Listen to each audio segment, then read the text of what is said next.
Handsome लड़का है यार, क्या एब्स है इसके, क्या लुक्स हैं। उफ, इसकी बॉडी देख देख के तो मैं पानी पानी हो रही हूँ। और एक मेरा पति है, हैंडसम तो है, पैसे वाला भी है, पर क्या फ़ायदा, हमेशा घर से बाहर रहता है, मेरी तरफ तो ठीक से देखने के लिए टाइम ही नहीं है उसके पास। अरे क्या करूँ, ये पैसों को चाटूँ? मेरी जवानी चाटने के लिए कोई आ नहीं रहा है यहाँ। बोर हो गई हूँ मैं घर पे अकेले अकेले। मेरे फ्रेंड्स के देखो कितने हैंडसम हैंडसम बॉयफ्रेंड हैं, हमेशा पार्टीज करती होती हैं, और मैं यहाँ घर में पड़ी हुई रहती हूँ। किसे फ़ोन करूँ, कौन आएगा मुझसे मिलने? देखना पड़ेगा यार, 3-4 दिन से तो बस मन मचल रहा है। अब कुछ ना कुछ तो चाहिए यार। मेरा पार्सल आने वाला था, आज आया नहीं अब तक। लगता है पार्सल आ गया मेरा। अरे दरवाज़ा खुला है, आ जाओ आप अंदर। मैडम ये आपका पार्सल। लाओ दो, आओ बैठो यहाँ पे। जी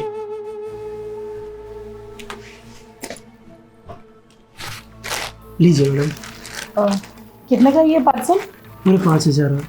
अच्छा 5,000, ठीक है। ला QR कोड दो, मैं UPI कर देती हूँ। सॉरी मैडम, आपने कैश ऑन डिलीवरी करवाया तो आपको कैश ऑन डिलीवरी करवाना पड़ेगा। अरे उसमें क्या बिग डील है यार, कैश ऑन डिलीवरी हो गया होगा गलती से, अब नहीं है कैश मेरे पास। लाओ ना, ऑनलाइन पेमेंट कर रही हूँ मैं। मैडम ये पॉसिबल नहीं है, अगर होता तो मैं आपको करवा देता। हाँ एक काम करते हैं, अपना पर्सनल अकाउंट दो, मैं उस पर भेज देती हूँ तुम्हें पैसे। नहीं मैडम, पर्सनल अकाउंट पे भी लेना नहीं है। अगर कंपनी वालों को पता चल गया ना तो मुझे नौकरी से निकाल देंगे। आपको पेमेंट कैश में ही करना पड़ेगा। अरे मैं तुमसे कह तो रही हूँ कि कैश नहीं है मेरे पास अवेलेबल।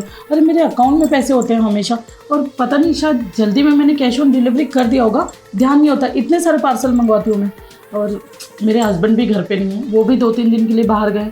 अब मैं करूँ तो क्या करूँ? मैडम आप इतनी अमीर घर की लग रही हैं, इतना आलीशान आपका बंगला है, तो पैसे तो रखने चाहिए ना। कम से कम 5,000 भी नहीं है आपके पास। अरे कैसी बातें कर रहे हो तुम, कुरियर बॉय हो, समझने की कोशिश करो। भले आलीशान घर है, मेरे पास है पैसे, पर अकाउंट में देखो पड़े ना मेरे पास पैसे। देखो मैडम, मैं ये सब नहीं जानता, और ऑलरेडी मुझे लेट हो रहा है।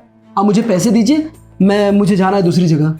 अच्छा ठीक है, एक काम करो, कुछ बीच का रास्ता ढूंढते हैं। 5,000 रुपये की बात है ना, तो उसके बदले अगर मैं तुम्हें कुछ और दे दूँ तो? कुछ और? मैं कुछ समझा नहीं मैडम। देखो, लगते तो तुम बड़े होशियार हो, पर लग रहा है मेरी बात समझने की कोशिश नहीं कर रहे हो।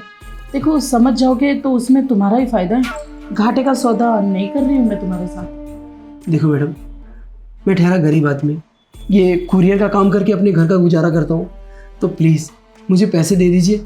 मुझे ऑलरेडी लेट हो रहा है, और अगर मैं कहीं लेट पार्सल पहुँचा तो मुझे नौकरी से निकाल देंगे। प्लीज़ समझने की कोशिश कीजिए। अरे तुम मेरी बात मान जाओगे ना तो तुम्हें ये काम करने की ज़रूरत भी नहीं पड़ेगी। मैं 5,000 के बदले तुम्हें महीने 50,000 देने के लिए तैयार हूँ, समझे तुम? और देखो सीधी सिंपल बात है, मेरा हस्बैंड घर पे नहीं है, 2-3 दिन के लिए इस घर में कोई नहीं है, तो तुम जब तक चाहो यहाँ एंजॉय कर सकते हो मेरे पास। और 5,000 के बदले तुम्हें पूरा बैंक मिल रहा है लूटने के लिए, तो और लूट लो ना। मतलब आप मुझे इस काम के लिए पैसे देंगे, वो भी एक्स्ट्रा? हाँ तब तो ठीक है मैडम, आप जो बोल रही है ना मैं वो सब करूँगा, लेकिन प्रॉमिस मत तोड़िएगा, पैसे मिल तो जाएंगे ना? अरे तुम कहो तो मैं अभी दे देती हूँ तुम्हें पैसे। नहीं, उसकी कोई ज़रूरत नहीं है, आपने बोल दिया ना वही ठीक है। और प्लीज़ मैडम, अगर इसके अच्छे खासे पैसे मिले ना तो मैं ये कुरियर की नौकरी छोड़ दूँगा, फिर तो ऑलवेज मैं आपके लिए अवेलेबल रहूँगा। ठीक है, ये सारी बात तो ठीक है, पर देखो अगर मुझे खुश नहीं कर पाए ना तो फिर दोबारा मैं तुम्हें नहीं बुलाऊंगी। वो मुझ पे छोड़ दीजिए। अरे आप जब अपना काम कर रही हैं तो मेरा भी कुछ फ़र्ज बनता है ना।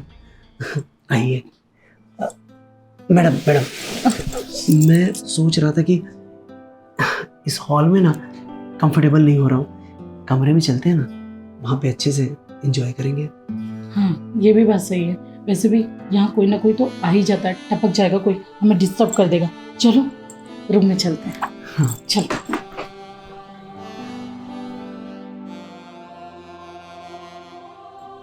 ये देखो मेरा आलीशान बेडरूम। अरे वाह, कमरा तो काफी अच्छा सजाया हुआ है। जितनी खूबसूरत आप हो ना उतना खूबसूरत एक कमरा भी है। खैर कोई नहीं। वैसे एक बात पूछूं, आपके हस्बैंड करते क्या है? मेरे हस्बैंड का बहुत बड़ा बिजनेस है, लाखों का बिजनेस है, समझे तुम। महीनों बहुत अच्छा पैसा कमाता है मेरा पति, और उन्हीं पैसों से मैं अपनी ख्वाहिशें पूरी करती हूँ। बस एक ही प्रॉब्लम है कि वो मुझे टाइम नहीं देता। अब क्या करूँ, तुम तो देख ही रहे हो मेरी भरपूर जवानी, तो अब इसकी भी तो कोई नीड है ना। इसीलिए मैं तुम जैसे लड़कों को बुलाती रहती हूँ और अच्छे पैसे देके उनका इस्तेमाल करती हूँ। और अगर आपके हस्बैंड को पता चल गया तो? उसे कुछ नहीं पता चलेगा, वो इतना बेवकूफ़ है, मुझ पर बहुत ट्रस्ट करता है, समझे तुम। और ये सब छोड़, चलो जिस काम के लिए तुमको बुलाया है रूम में वो करते हैं ना। अरे मैडम आप चिंता मत कीजिए ना। अरे हॉल से बेडरूम तक आ गए हैं, अब जरूर यहाँ से कुछ ना कुछ तो होगा ही ना। बस यही है कि सब्र का फल बहुत मीठा होता है, इतना उतावलापन अच्छा नहीं होता।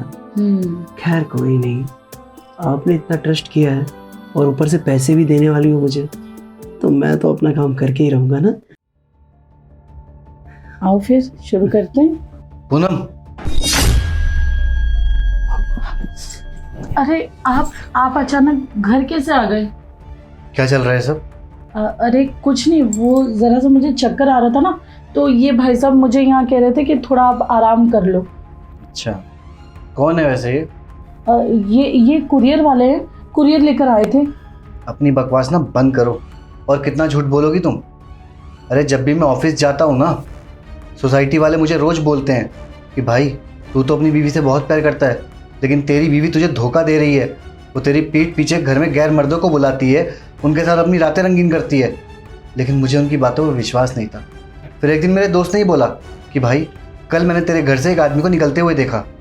मुझे उसकी बातों पर यकीन नहीं हुआ। फिर मैंने सोचा क्यों ना एक बार अपनी बीवी को आजमाया जाए। कहीं ऐसा तो नहीं कि सोसाइटी वाले सच बोल रहे हैं। और जिसे तुम डिलीवरी वाला समझ रही हो ना, ये कोई डिलीवरी वाला नहीं है, ये मेरे बचपन का दोस्त है।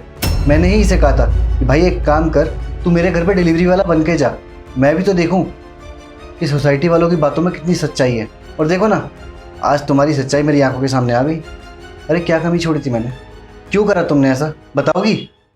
तो क्या करती है? हाँ, तुम तो मुझे छोड़कर बाहर चले जाते हो हमेशा बिजनेस के काम से, कभी अपने फ्रेंड्स के साथ, कभी मीटिंग्स, कभी ये कभी वो। तो क्या करती, अकेली पड़ गई थी। अपनी जवानी को लेकर कहाँ जाती मैं, तो घर में कोई ना कोई बहाने से कुरियर वाले को बुला के, कभी दूध वाले को बुला के, अपने फ्रेंड्स को बुला के एंजॉय कर लिया करती थी। और देखो, इसमें मेरी अकेले की कोई गलती नहीं है, इसमें तुम्हारी भी गलती है। अगर तुम मुझे अकेला और बेबस ना छोड़ते तो शायद मैं ये गलती कभी नहीं करती। पर हाँ, मानती हूँ कि मुझसे बहुत बड़ा गुनाह हुआ है, पर मैं करूँ तो क्या करूँ? अपनी ख्वाहिशें कहाँ जाके पूरी करती मैं? तो इसके अलावा मुझे कोई आसान रास्ता नज़र नहीं आया। तुम्हें शर्म नहीं आती ऐसी बातें मुझसे करते हुए? क्या कमी छोड़ी थी मैंने? अरे कितना प्यार करता हूँ मैं तुमसे। तुमने जैसा कहा, जो कहा, मैंने वो सब कुछ करा तुम्हारे लिए। अरे मेरे घर वाले भी मुझे बोलते थे कि ये लड़की तेरे लायक नहीं है, मत कर तुझसे शादी। लेकिन मैं घर वालों के खिलाफ जाके तुमसे शादी करी। मुझे नहीं पता था तुम ऐसी निकलोगी। अरे यहाँ तक तुमने तो मेरे को मेरे घर वालों से भी अलग कर दिया। तुम्हारे लिए ही मैंने ये घर लिया ना। क्या बोलती थी कि मेरे को उस घर में घुटन होती है, मैं नहीं रहना चाहती वहाँ, मुझे अलग रहना है। करा ना मैंने तुम्हारे लिए, ये घर लिया ना। कहाँ कमी छोड़ी मैंने तुम्हारे प्यार में? फिर भी तुमने मुझे धोखा दिया। खैर छोड़ो, मैं तुमसे बात कर ही क्यों रहा हूँ? तुम तो बात करने लायक हो ही नहीं। अरे बात तो छोड़ो, तुम तो बीवी कहलाने लायक नहीं हो। मुझे अब तुम्हारे साथ नहीं रहना। तुम अपना सामान पैक करो और निकल जाओ मेरे घर से। एक बात और, पत्नी पति का रिश्ता ना नाजुक धागे की तरह होता है। एक बार अगर टूट जाए ना तो दोबारा जोड़ने पे गांठ पड़ जाती है। बाकी मैं तो ठहरा बाहर ही, मुझे कोई फ़र्क नहीं पड़ता। लेकिन ये मेरा दोस्त है ना, इसके लिए मुझे आना पड़ा। सही कह रहे हो, हाँ बिल्कुल सही कह रहे हो। मैं भूल गई थी, मैं अंधी हो गई थी अपने स्वार्थ में कि मैं किसी की पत्नी हूँ। कोई मुझे शादी करके इस घर में लेकर आया, अपनी फैमिली को छोड़कर मुझे खुश रखने की कोशिश कर रहा है। मैंने तुम्हारे प्यार का बहुत गलत फ़ायदा उठाया है, पर मुझे आखिरी बार माफ़ कर दो, प्लीज़ मुझे माफ़ कर दो। और अब भाई साहब आप भी मुझे माफ़ कर दो। मैंने इनके साथ कुछ गलत काम नहीं किया है। हाँ, 2-3 बार मुझसे गलती हो चुकी है, पर प्लीज़ मुझे माफ़ कर दो, मैं सुधर जाऊँगी। देखिए भाभी जी, माफ़ी ना आपको ये आपका पति करेगा, मुझसे माफ़ी मांगने से कोई फ़ायदा नहीं है। मैं तो बाहर ही हूँ, अब तो सब कुछ इसके ऊपर डिपेंड करता है। देखिए ना, प्लीज़ मुझे माफ़ कर दीजिए, प्लीज़, मैं आपके बिना नहीं जी पाऊँगी। देखो, तुमने जो गलती करी है ना, वो माफ़ी के लायक नहीं है। मैं तुम्हें माफ़ नहीं कर सकता, ये हक तुमने खो दिया है। इससे पहले मैं और गुस्सा करूं या कुछ गड़बड़ हो जाए, तुम एक काम करो, चुपचाप मेरे घर से निकल जाओ। बहुत प्यार से बात कर रहा हूँ मैं तुमसे। और हाँ, जब तुम अपने घर जाओगे और तुम्हारे घर वाले पूछेंगे ना कि बेटा तू वापस क्यों आ गई, तो बता देना उन्हें कि मैं अपने पति को धोखा दे रही थी। उसकी पीठ पीछे मैं गैर मर्दों को अपने घर में बुला रही थी, अपनी रातें रंगीन कर रही थी, क्योंकि मेरा पति तो मुझे टाइम देता नहीं है। वो तो बाहर काम में लगा रहता है, उसके पास मेरे लिए टाइम नहीं है। मुझे नहीं रहना अब तुम्हारे साथ। डाइवोर्स के पेपर तुम्हारे घर भेज दूंगा, साइन कर देना उस पर। अब चुपचाप निकलो यहाँ से।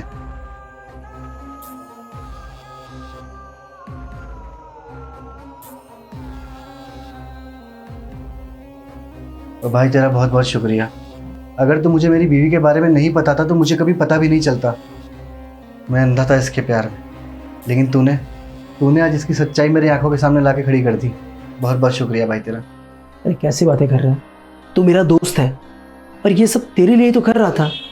एक दोस्त दूसरे दोस्त के अगर काम नहीं आएगा तो फिर काहे का दोस्त।